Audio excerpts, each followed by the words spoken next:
Noite de Giovanni em Mirassol, hein, amigo? Salve, salve você que acompanha a Análise Verdão aqui no YouTube. Meu nome é Leonardo Suzuki. Sejam muito bem-vindos a mais uma análise pós-jogo. Mirassol 0, Palmeiras 2. Mais um jogo de Campeonato Paulista pra gente analisar aqui. Um pouquinho ainda de ressaca pós-título, né? Pós-título da Supercopa. Mas estou aqui e é um jogo que tem coisa assim para analisar. Só vou antes, já pedir para você deixar o like aqui, porque eu sei que você vai esquecer depois. E, pô, valoriza aqui, né? Pô, 11h30 da noite eu gravando aqui um pós-jogo de Palmeiras e Mirassol. Então, o seu like é de graça, é só um clique, não custa nada. Clica aí e vamos conversar sobre Palmeiras e Mirassol. Escute a minha análise, o que eu tenho para dizer coletivamente e individualmente, porque tem coisas interessantes, conclusões que a gente pode tirar desse jogo.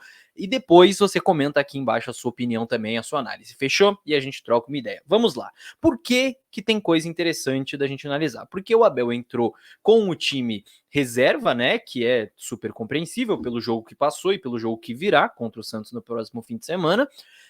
E a ideia ofensiva do Palmeiras, a ideia do Palmeiras coletivamente era a mesma contra o Ituano, que eu analisei no pós-jogo contra o Ituano. Então, de ter o Flaco Lopes como um camisa 9 e o Navarro como esse segundo atacante, de ter Tabata e Mike com uma dobradinha pela direita, o Breno bem aberto pela esquerda, o Twist Jailson com uma dupla de volantes e o Vanderlan fazendo aquela saída de bola junto com os zagueiros. A ideia era a mesma. Contra o Ituano funcionou. O Palmeiras fez um bom jogo contra o Ituano.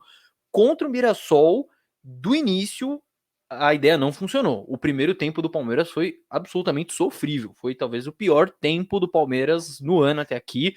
Muito mal, assim, empacou ali a construção em muitos erros técnicos. Defensivamente também estava dando espaço por dentro. O jogo muito faltoso, muito picado e tudo mais. E eu acho que a dificuldade do Palmeiras para criar passava muito pelos jogadores de construção que o Palmeiras tinha. Então, aqueles jogadores que faziam a saída de bola. Você tem o Luan, que beleza, é um bom zagueiro construtor, mas não estava tendo essa iniciativa no primeiro tempo. Então, já é um jogador que não estava tendo essa iniciativa. O Kusevich não é um bom zagueiro com bola. Ele é um bom zagueiro defensivamente, né, jogo aéreo e tudo mais, mas com bola no pé para construir não é a característica dele. O Vanderlan, ele é bom tecnicamente, mas ele também não é esse lateral construtor. Ele é muito mais um lateral de ficar espetado, né? De chegar à linha de fundo, que é inclusive o que o Abel faz com ele pro segundo tempo. Mas depois eu falo disso. Então os três jogadores ali não estavam construindo. E aí você ainda tem como os dois volantes à frente, o Jailson, que também não é um jogador que arrisca muitos passes e tudo mais, né? Passes para quebrar linhas, eu digo, para tentar construir jogo, e o Atuesta, que teoricamente deveria ser o jogador que faria isso. é, Depois eu falo melhor do Atuesta, porque o Atuesta me irritou muito nesse jogo, apesar do segundo gol que ele fez. Mas enfim, muito mal o Atuesta. Com bola no pé, no primeiro tempo, eu digo, né? Com bola no pé e defensivamente também, cedendo muito espaço, muito passivo na marcação, enfim. Mal demais o Atuesta. Então, no primeiro tempo, nada deu certo. E aí, o que o Abel faz para o segundo tempo? Eu acho que as mudanças dele vão muito nessa questão que eu acabei de explicar, da construção do Palmeiras que não funcionava. Então, ele tira o Kusevich e coloca o Naves, então ele coloca um zagueiro um pouco melhor na construção, né? Tira um cara meio nulo nessa saída de bola, que o Kusevich é basicamente nulo, né? Nulo, entre aspas, nessa saída de bola. E tira o Jailson, que era o volante com menos qualidade no passe, teoricamente, e coloca o Gabriel Menino para qualificar um pouco mais essa saída. O time já melhora um pouco, ainda tem, claro, que eu esqueci de comentar, aquela inversão que eu comentei do Vanderlei e do Mike, né? O Mike passa a fazer mais a saída de bola e o Vanderlei passa a se mandar um pouco mais. Isso passa realmente a funcionar mesmo quando entra o Giovanni e o Hendrick, né? O Palmeiras passa a criar mais, passa a construir mais, passa a ser um time um pouco mais leve. Então, pro segundo tempo, as mudanças eu acho que até surtiram efeito, né? O Giovanni entra no lugar do Tabata, o Hendrick entra no lugar do Flaco Lopes. Eu acho que o time até flui um pouco mais, né? Aí o Giovani, realmente o grande nome da partida, faz a jogada ali pro gol do Breno Lopes, depois dá o gol de presente ali pro Atuesta também. Então acho que tem algumas conclusões importantes que a gente pode tirar disso aí. Inclusive, o time que meio que termina o jogo, né? Depois entra o Fabinho também, mas eu acho que vai muito de encontro ali com o Abel, encontrando a característica certa dos jogadores. Então, o Mike ficando mais pro Giovani ser esse ponta de linha de fundo mesmo, de partir para cima, de ter mais um contra um, né? E aí, como o Vanderlan estava se mandando mais pela esquerda, o Mike ficando, o Breno passou a jogar um pouco mais perto dos atacantes. E com o Breno perto dos atacantes, é por isso mesmo que ele está lá para cabecear a bola no cruzamento do Giovani, que faz 1-0 para o Palmeiras. Ou seja, né, tem o coletivo envolvido ali e deu certo. No fim das contas, deu certo. O Palmeiras conseguiu criar, conseguiu construir e não passou muito aperto no segundo tempo. No primeiro tempo, mais o Mirassol teve algumas oportunidades, mas no segundo tempo, o Palmeiras conseguiu dar uma corrigida nisso, digamos assim. Coletivamente é basicamente isso. Eu acho que isso é importante, né? Era a mesma ideia contra o Ituano deu certo, dessa vez não deu certo. Por quê? Né, todos esses motivos que eu falei aqui para vocês. Mas o Abel conseguiu achar soluções no segundo tempo com o banco de reservas, que era basicamente o mesmo banco contra o Ituano, inclusive, e eu acho que isso é uma boa notícia. Principalmente o Giovani é uma grande solução, né?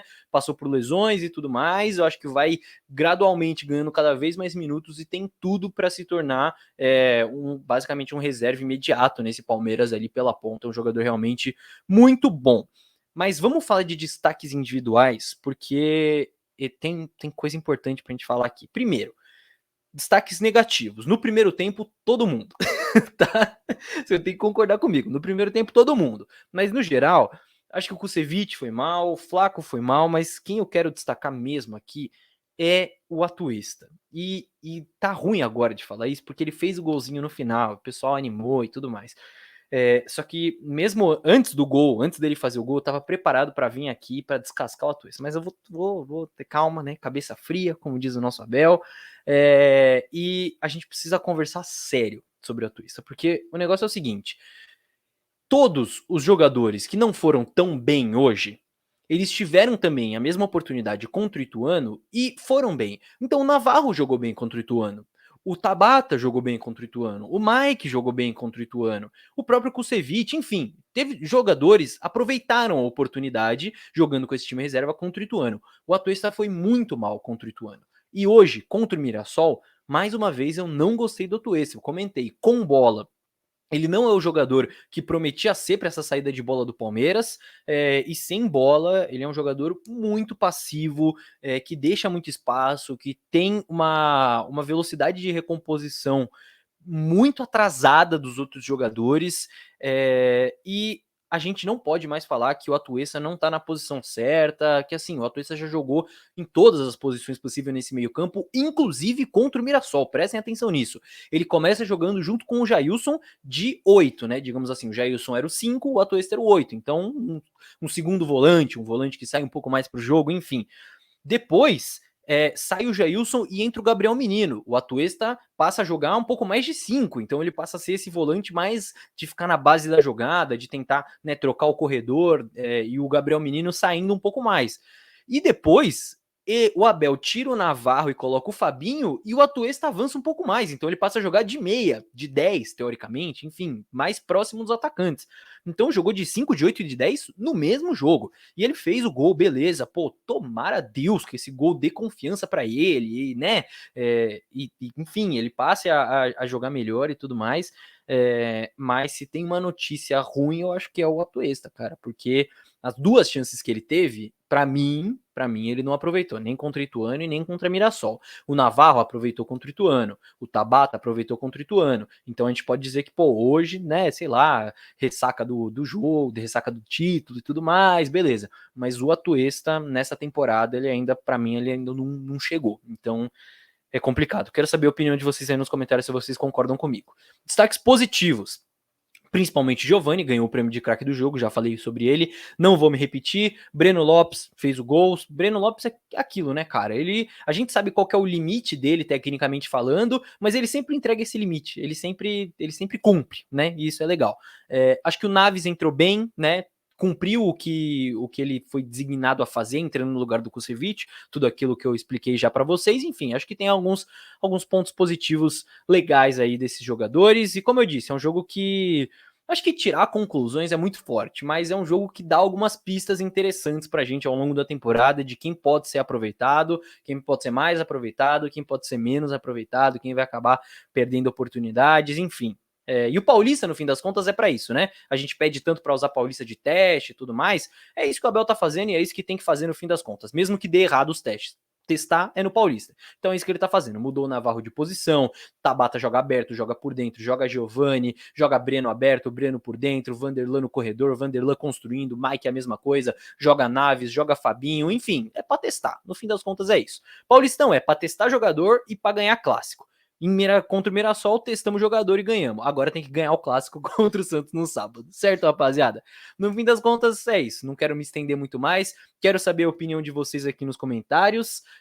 E vale lembrar que saíram vários vídeos aqui no canal sobre a Supercopa, então se você ainda não conferiu, entra no canal, porque tem análise tática do jogo, tem análise do Gabriel Menino e tem análise do Endrick, certo? Análises individuais aí com lances deles na Supercopa, ficou bem legal, deu bastante trabalho, então entra aí no canal depois e confira tudo. Fechou, rapaziada? Mais uma vez, se você chegou até o final e não deixou o seu like ainda, não custa nada, só apertar o botão, é de graça e me ajuda muito. Certo? Vejo então todos no próximo vídeo. Deixe as suas opiniões nos comentários e até a próxima. Tchau, tchau.